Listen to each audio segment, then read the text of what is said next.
Bienvenidos a su programa Una pausa en el camino. Este es un espacio diseñado para el estudio diario de la Biblia con una aplicación práctica para su vida. Yo soy Hans Gutiérrez, pastor y profesor en la Facultad Adventista de Teología de Florencia, Italia, de donde estamos realizando esta transmisión. El tema para esta semana lleva como título Los hábitos de un mayordomo. Pero antes de iniciar a considerarlo, te pido que me acompañes en una palabra de oración. Te agradecemos, querido Padre, por la oportunidad que nos renuevas hoy de estudiar una vez más otro capítulo de la experiencia del cristiano, así como esta está descrita en tu palabra. Ayúdanos a ser sensibles y abiertos a la voz de tu Espíritu para que éste produzca cambio y orientación en nosotros. En el nombre de Jesús. Amén.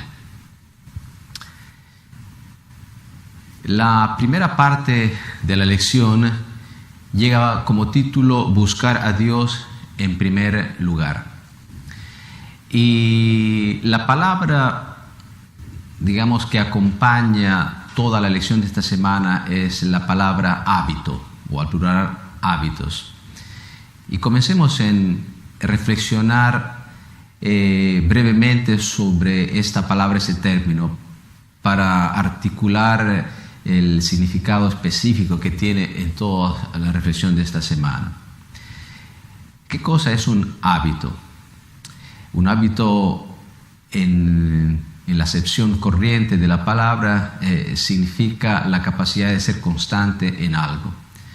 Nosotros veremos que en la experiencia de la fe y de la mayordomía cristiana esto tiene un significado un poco más particular, pero digamos que estructuralmente la palabra hábito, ¿no?, nos conlleva algunas características y quisiera mencionar tres de ellas.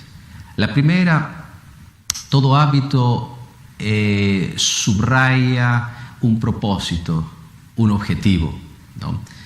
Justamente el hábito describe el recorrido que uno necesita visitar y experimentar para llegar a este objetivo que el hábito se propone de alcanzar. Una segunda característica es la continuidad, ¿no? La continuidad es importante y describe muy bien la esencia del hábito porque no se trata de acciones heroicas, ¿no?, esporádicas de vez en cuando, sino de la constancia, de la regularidad en las propias acciones. Eso es lo que constituye un hábito. Y una tercera característica que yo pienso es estructural para la definición del hábito es el mecanismo. El mecanismo simplemente nos recuerda que en el hábito no necesariamente todo es consciente. Una parte importante es consciente al inicio y durante, pero justamente porque el recorrido es largo y el proceso implica un cierto tiempo, una dimensión de mecanicidad no está excluida y no es necesariamente negativa, ¿no? Entonces, con este enfoque podemos entrar más de lleno a analizar algunos aspectos de esta primera parte. El hábito o los hábitos en el mayordomo que nos describe esta semana, ¿cómo están fundados? ¿Están fundados éticamente o teológicamente? Yo diría que fundamentalmente en la descripción que tenemos de la mayordomía cristiana, los hábitos no son completamente una virtud, porque la virtud subraya la fundación en el individuo, en la persona, de la fuerza de voluntad, ¿no? De la costumbre, de la decisión. En cambio, los hábitos en el mayordomo están fundados teológicamente, porque justamente no dependen solo de la virtud del creyente, sino de su apertura a Dios y a la trascendencia. Por eso que me gustaría caracterizar en esta perspectiva, en esta fundación teológica y no solo ética de los hábitos del mayordomo, me gustaría subrayar 3 dimensiones. La primera, que el hábito o los hábitos en el mayordomo cristiano son de carácter centrífugo, es decir, centrífugo a su persona, porque en realidad nosotros no poseemos nada de lo cual podríamos vantarnos, enorgullecernos, ¿no? Y sobre todo porque para las cosas que cuentan en la vida, el hombre carnal, el hombre natural sin Dios, ha demostrado y continúa a demostrar que está lleno de fracasos, ¿no?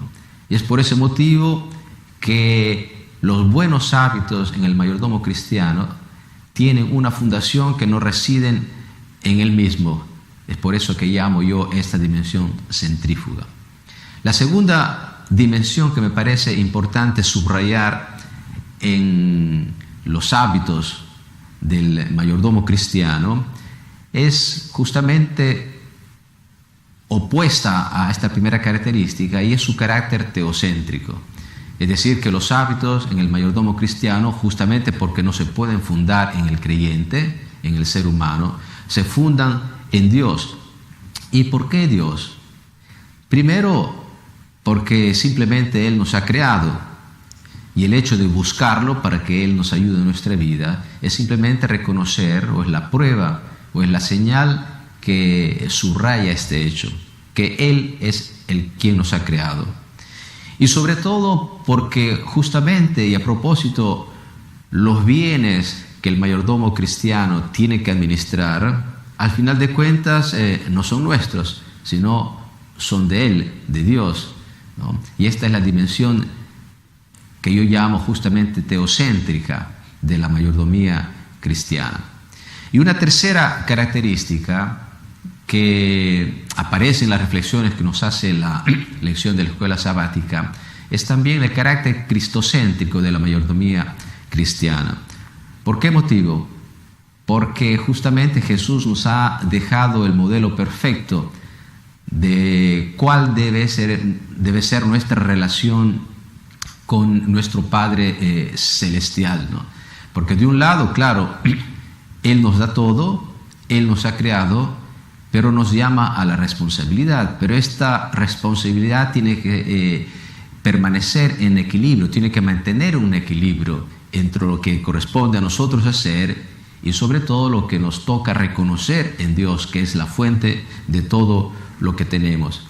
Y sobre todo un carácter cristocéntrico, diría yo, porque la administración de lo que Dios nos da o nos confía, no se realiza siempre en los momentos mejores, sino que a menudo en la vida nos toca administrar lo que tenemos, las cosas, nuestras relaciones, nuestros talentos, en condiciones adversas, ¿no?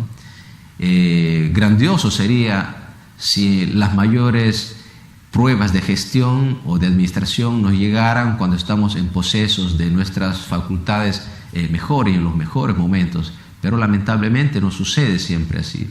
Y el modelo de quien ha logrado administrar lo que Dios le confió, incluso en circunstancias adversas, justamente es Jesucristo. Él es el modelo del administrador perfecto, porque todo lo que él recibió de la parte de Dios, la misión que recibió, logró llevarla adelante, no solo en tiempos, digamos, tranquilos, sino sobre todo en tiempos adversos.